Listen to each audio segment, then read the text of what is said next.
Meus irmãos queridos, minhas irmãs queridas, muita paz. Jesus nos abençoe.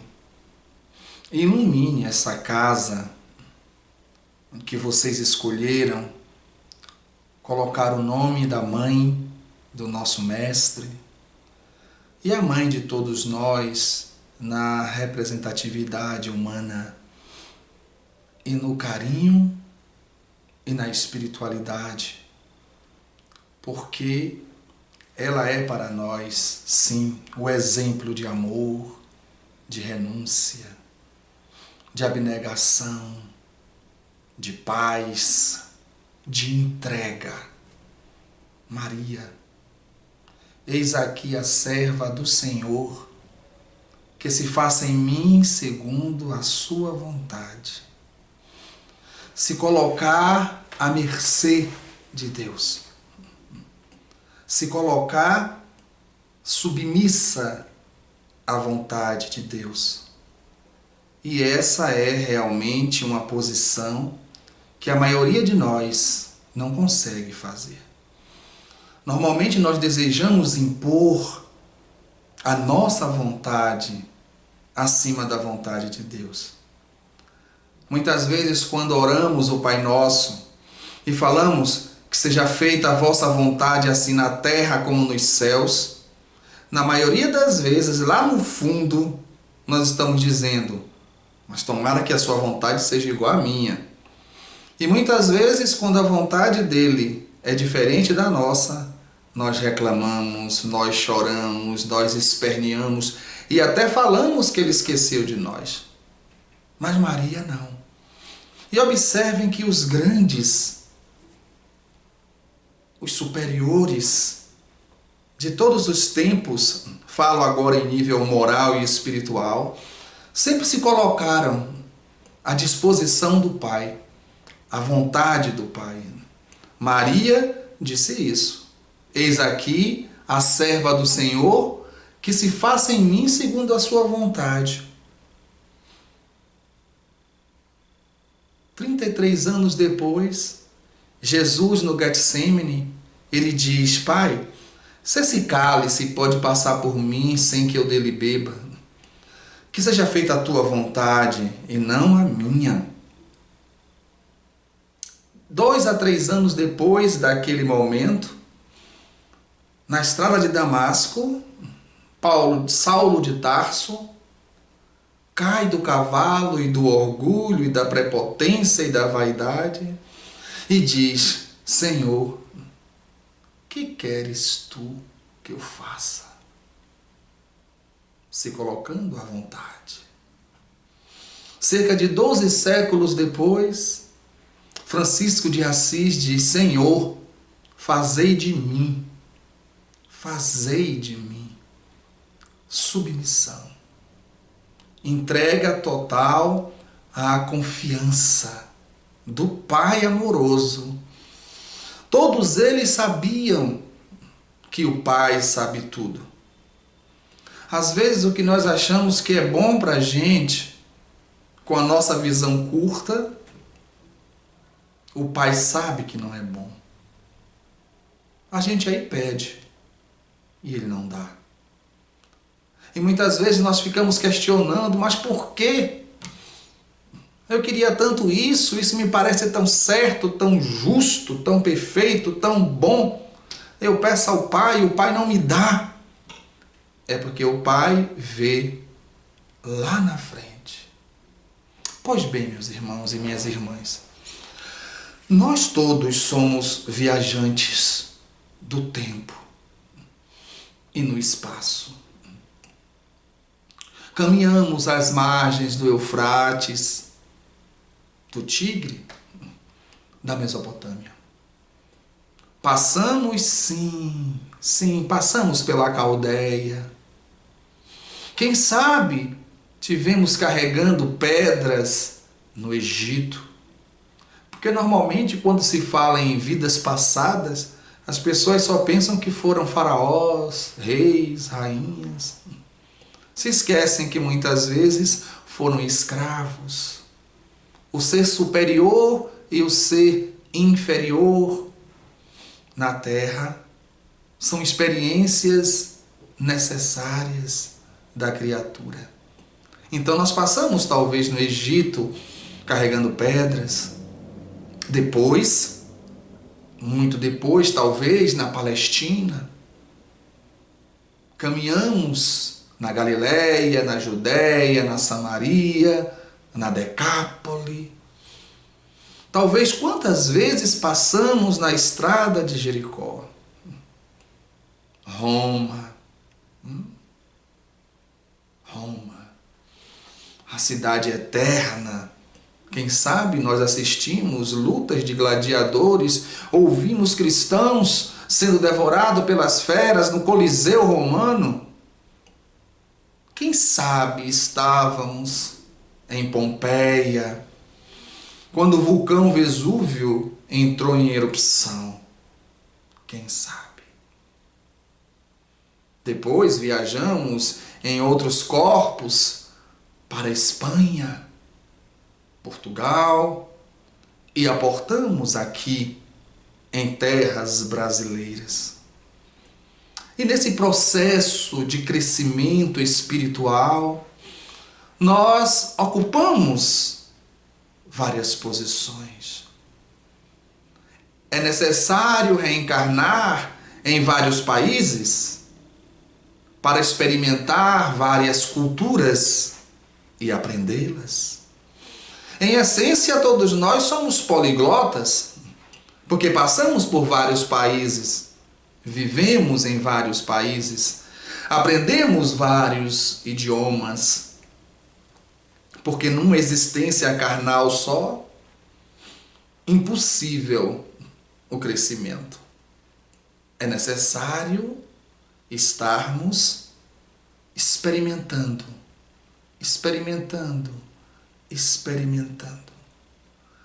E nesses momentos de experiências, nós ocupamos cargos, posições de destaque social, posições elevadas de comando.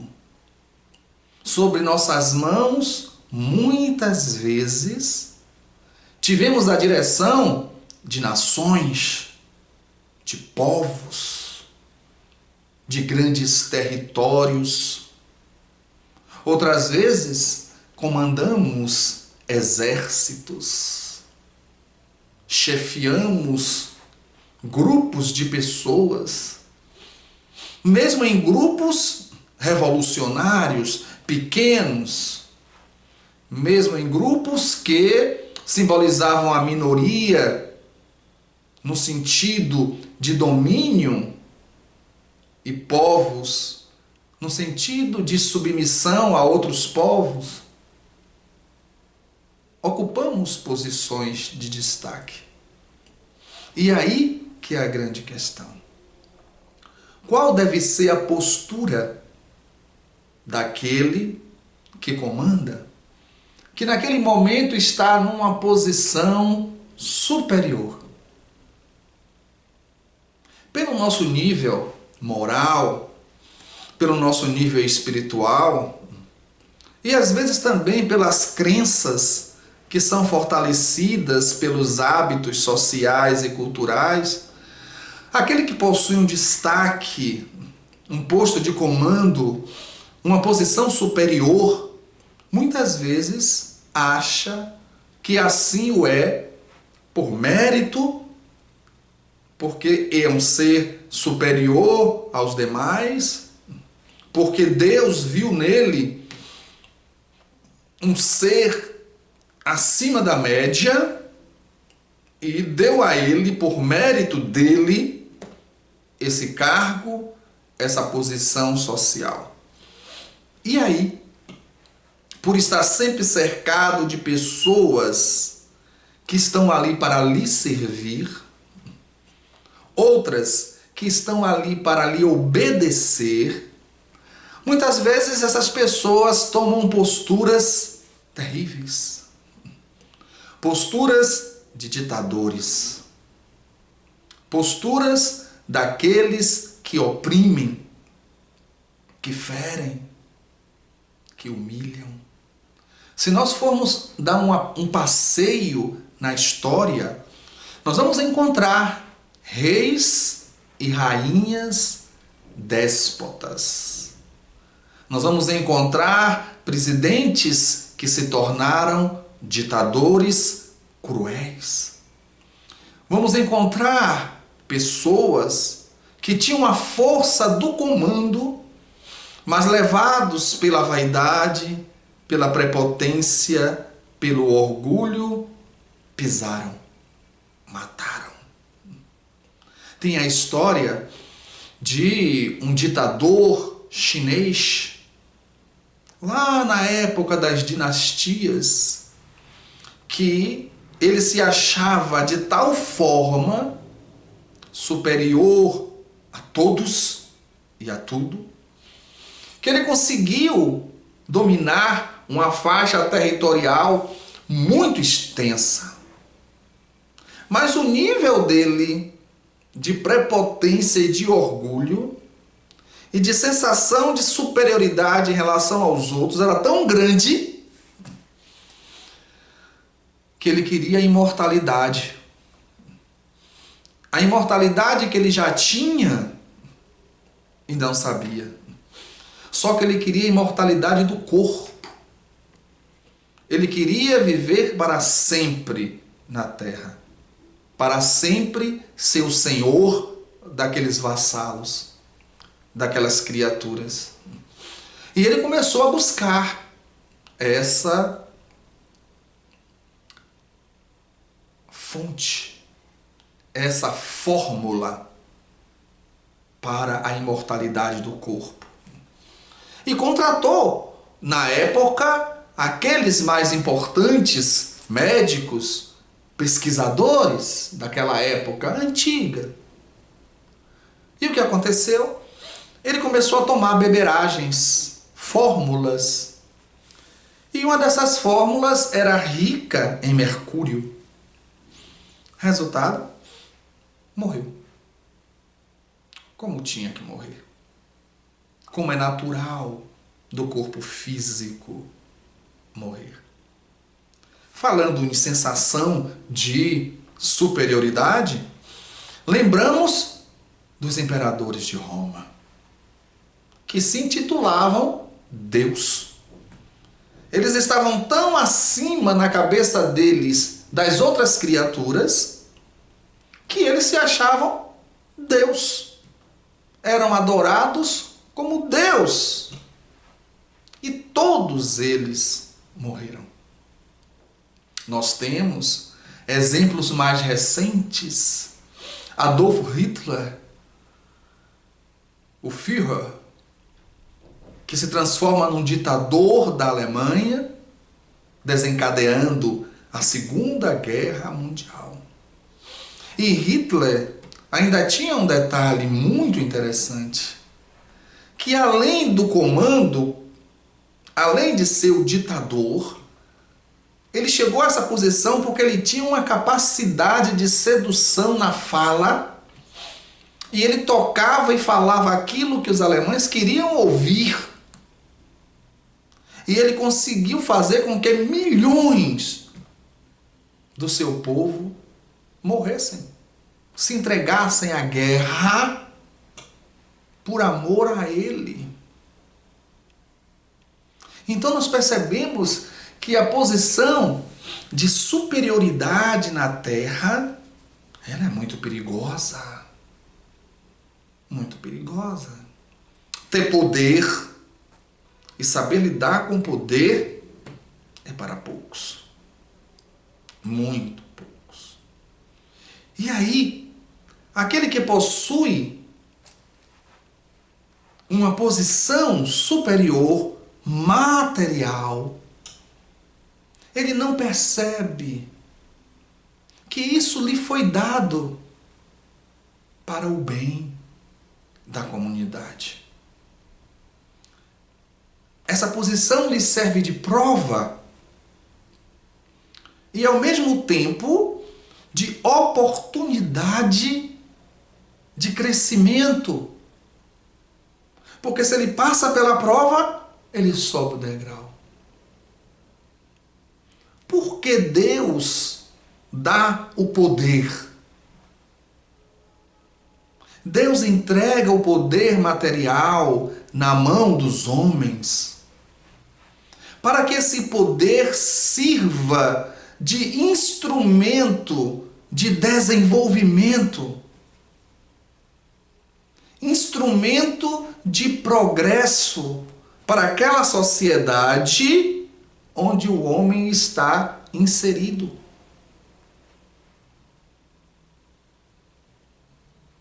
Eu estava pensando numa figura brasileira que era camelô e depois se tornou comunicador e depois se tornou dono de uma emissora de televisão. Há mais de 40, 50 anos. E eu fiquei imaginando, porque ele tem uma postura administrativa muito interessante. E as pessoas dizem que ele é uma pessoa muito correta, muito justa e muito generosa. E essa pessoa, eu fiquei pensando, quantos empregados esse homem tem? Se de repente ele resolvesse fechar a emissora de televisão, quantas mil pessoas... mais de 1.000 funcionários tranquilamente, muito mais, muito mais. Quantas pessoas perderiam o emprego? Quantas famílias passariam por necessidade? Ele está numa posição superior, entretanto, ele utilizou essa posição para que ele pudesse se satisfazer enquanto realização de sonhos, pudesse ter a condição financeira de ter família e cuidar dela, mas também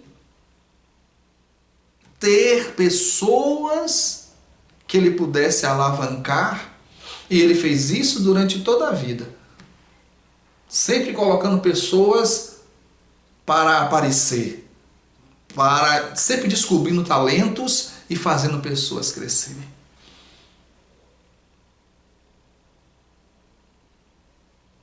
E teve uma vez que vimos uma entrevista de uma outra pessoa que falou sobre esse comunicador e disse que esse comunicador tinha dado a ela um conselho, porque essa pessoa estava começando a crescer. Ele disse: nunca esqueça de pagar os seus impostos. Pague todos os impostos. Então, uma pessoa correta que dá um conselho desse. Então, muitas vezes, as pessoas conseguem aproveitar a oportunidade de estar comandando, e muitas vezes as pessoas que são comandadas desenvolvem uma admiração tão grande que o vê como pai, que a vê como mãe, como um orientador, como um ícone, alguém que lhe inspira para que possa buscar os mesmos caminhos, os mesmos sonhos. É interessante observar isso. Quando se tem o poder e se está numa posição superior, você vai exercitar a doçura, a afabilidade, a disciplina, a generosidade, o respeito, a empatia, a oportunidade de fazer o outro crescer. Por isso, Deus coloca na mão dos homens o poder, a posição de destaque, a posição superior.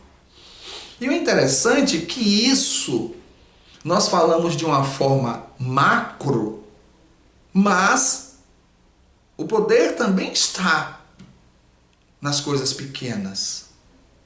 Nas coisas pequenas. Eu costumo dar um exemplo. Às vezes você tem, numa instituição ou numa empresa, você tem uma cozinha grande e você tem 5 cozinheiras. E as 5 cozinheiras estão trabalhando e brincam e dão risada e conversam, estão ali numa união. E aí de repente você diz assim: fulana, a partir de hoje você vai ser a responsável pela cozinha. Naquele momento, aquela pessoa deu àquela cozinheira uma posição superior às outras 4. E às vezes a partir daí acaba a harmonia, acaba a brincadeira, acaba a conversa. Porque a pessoa se vê numa posição superior às outras 4 e aí vai ter uma postura carrasca, vai mudar o comportamento, vai mudar a forma de tratar, vai se tornar uma pessoa ríspida, exigente em excesso, e acabou a harmonia. E isso por causa de um pequeno cargo de uma chefia numa pequena cozinha de uma pequena empresa. E isso é verdade.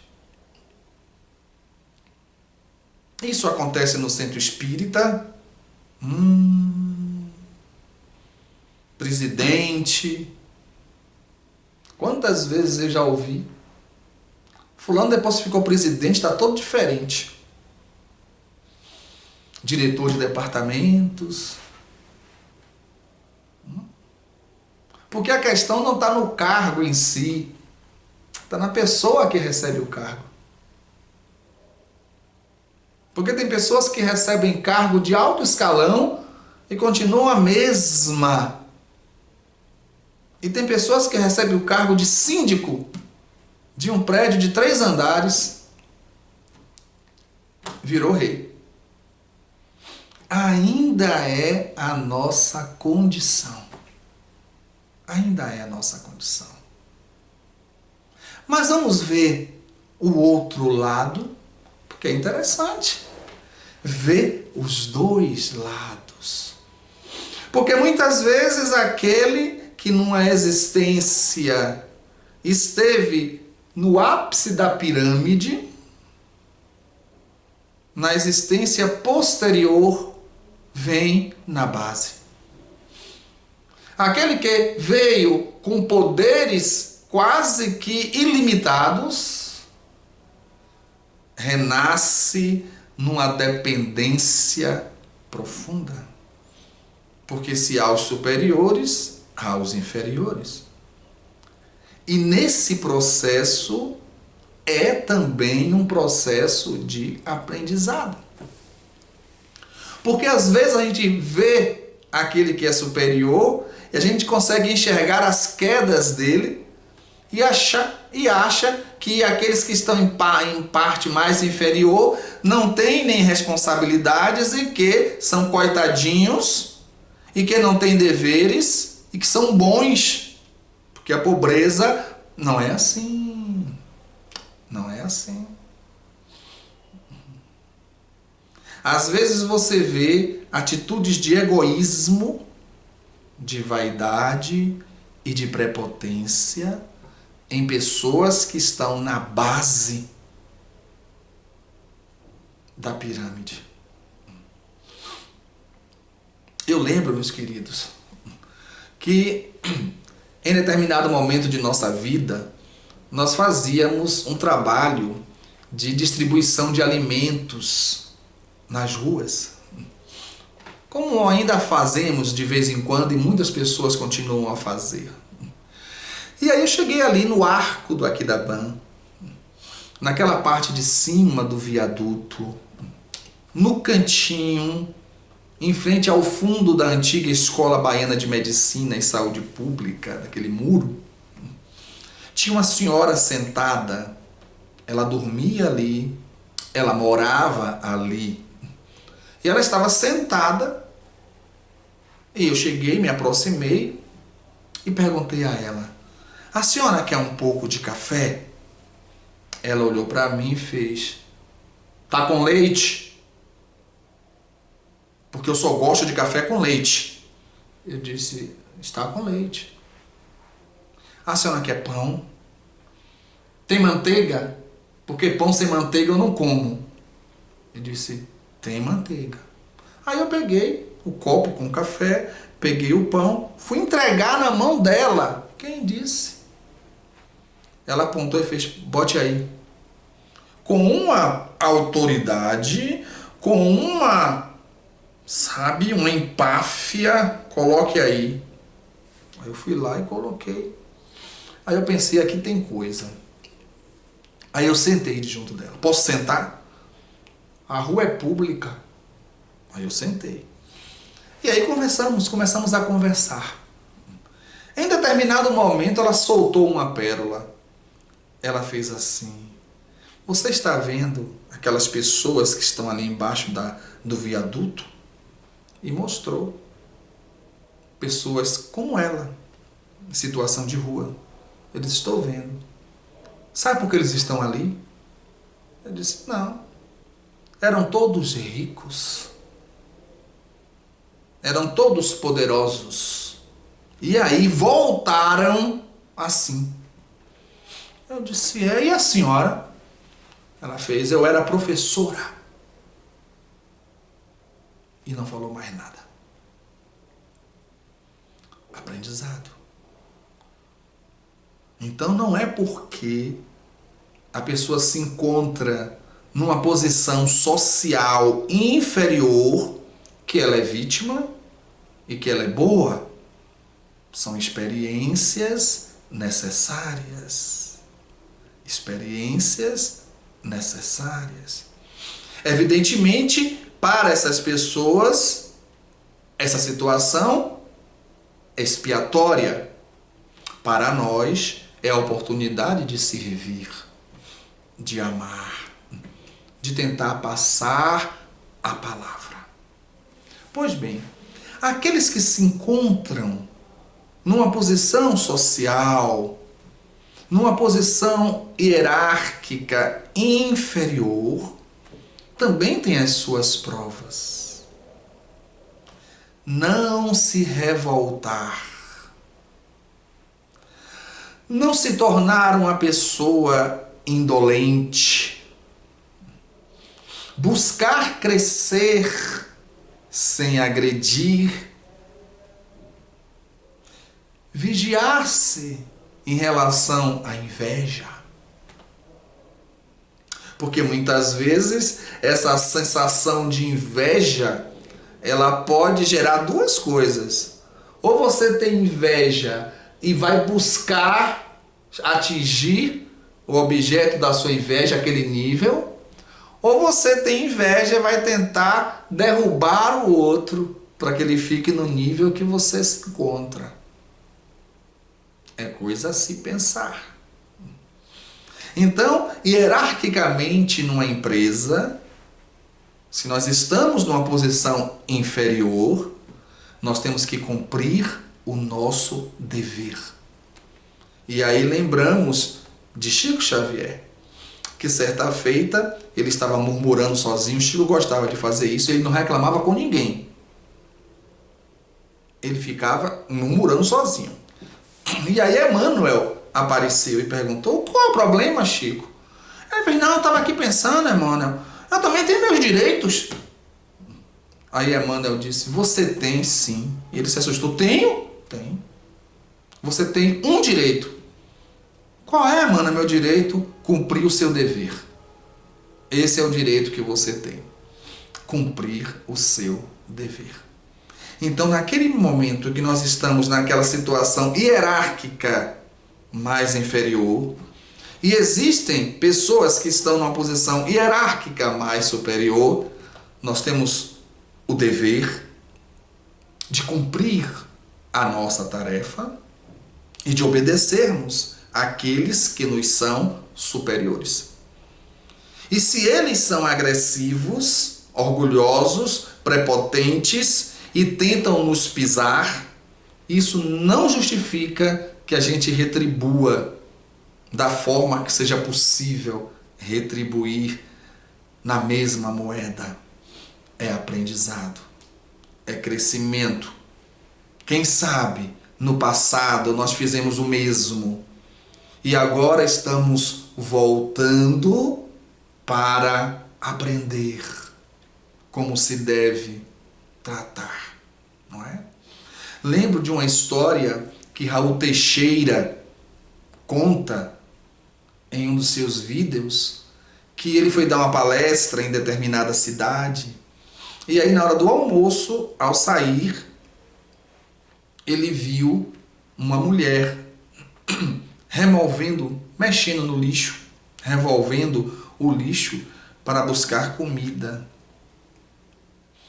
E aí, conversando com um amigo, o amigo disse: ela só fica aqui nessa rua, o tempo todo nessa rua, não sai daqui.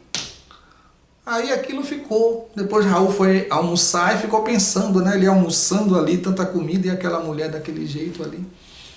E aí, quando ele estava retornando, o mentor espiritual dele disse: Raul, aquela mulher que você está vendo, encarnação passada, ela foi um político que trouxe leis terríveis, prejudiciais aos pobres, aos carentes.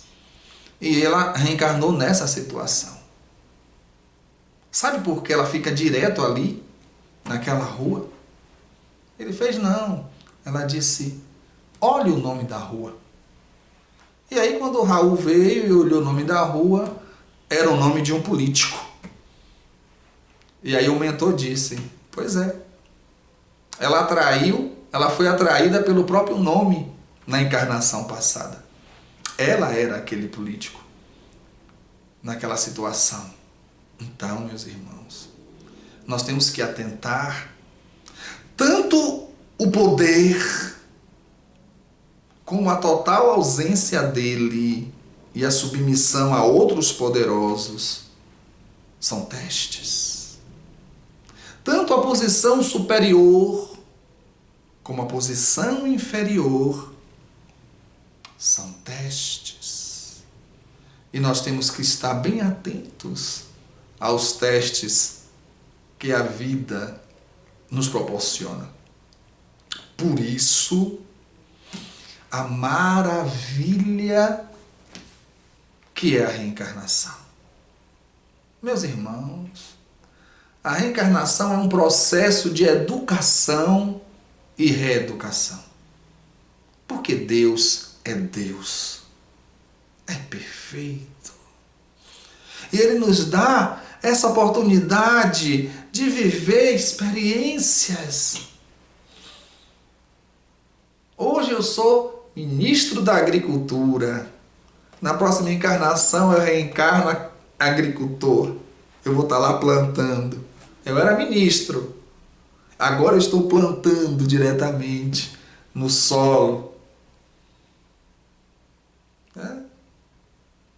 Hoje eu sou presidente da República. Amanhã eu venho como gari para varrer a rua.